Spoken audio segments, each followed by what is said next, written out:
When markets crash, your brain does something dangerous. It tells you to sell everything, hide your money and wait until things feel safe again. But the truth is, by the time investing feels comfortable again, you already missed the biggest gains of the recovery. The wealthiest investors in history made their fortunes during stock market crashes, not by avoiding them. Most investors miss life-changing opportunities because they are too busy running for the exits when they should be running towards the fire. So let's dive into the 10 smartest moves I always rely on when the markets take a hit, because I have seen what market crashes can do. Back in 2008, when I was just getting started, my portfolio dropped by thousands of dollars almost overnight. And I wish I had someone told me this when I was younger. Alright, let's go into it. Smart move number 1.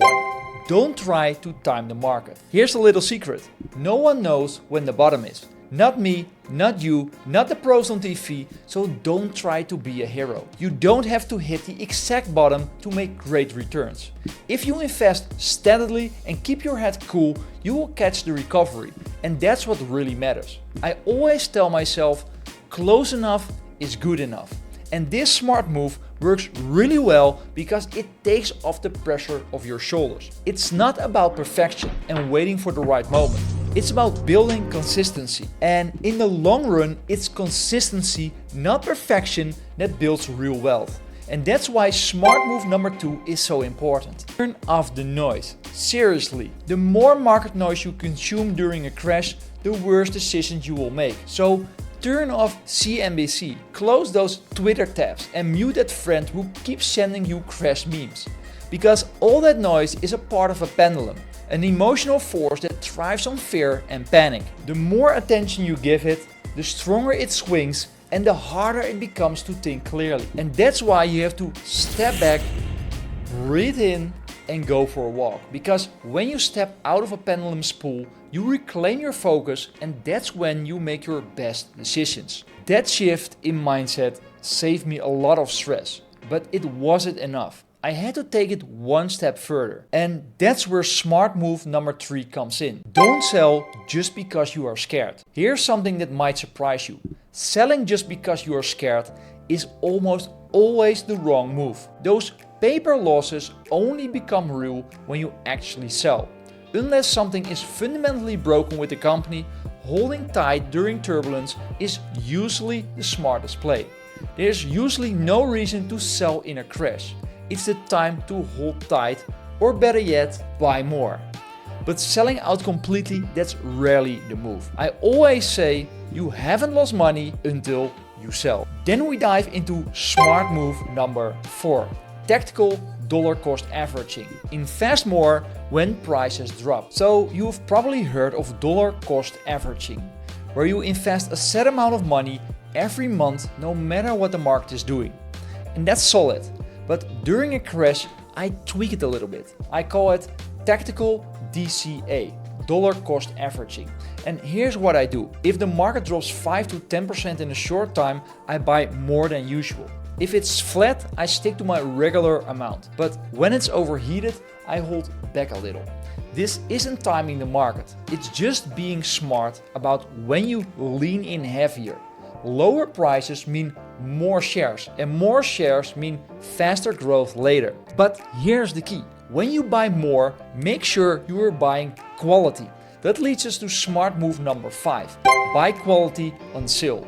Because a crash doesn't bring lower prices. It brings rare discounts on great businesses. And here's the crazy part. Even the best companies drop in a crash. Not because they are bad, but because fear pulls everything down. And that's your chance to scoop up high quality businesses at a discount. I'm talking about companies with strong profits, low debt, and real products that people actually use.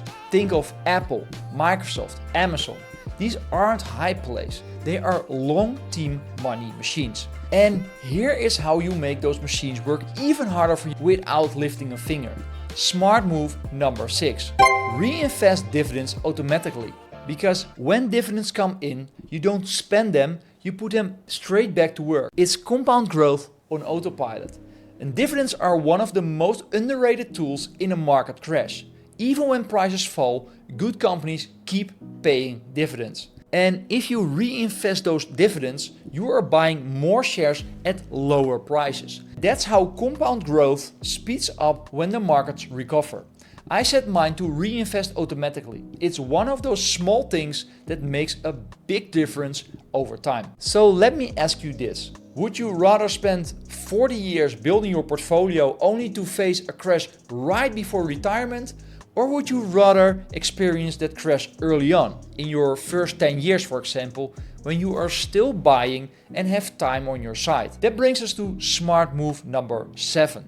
Embrace the early crashes. Because when you are just starting out, a crash isn't a setback, it's a sale. Imagine walking into your favorite store and everything is 30% off. Would you walk away and wait for prices to go back up? Of course not. You would stock up, right? The stock market works the same way. When prices drop, you are still building your portfolio. Every dollar you invest buys more shares, more dividends and more upside in the future. So the worst time for a crash is right before you need the money. The best time is right at the start, when it feels scary but helps you the most. But that's where a lot of people go wrong.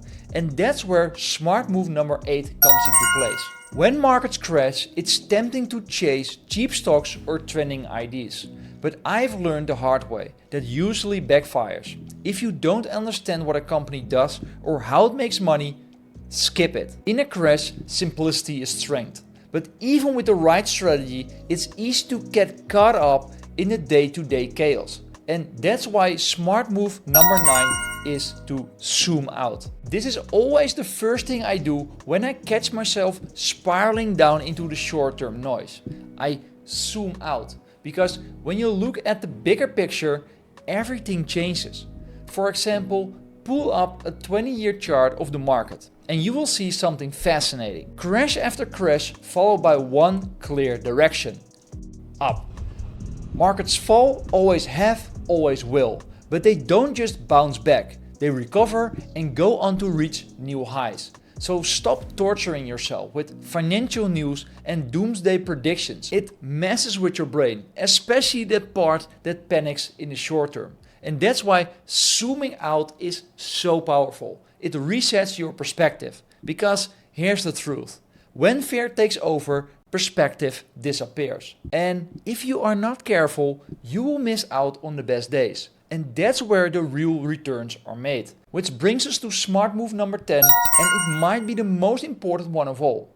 Be ready for the rebound and don't miss it. The market doesn't send invitations when it's about to recover. It just turns quietly while everyone is still anxious and nervous. And if you are not in the market when that happens, you miss it.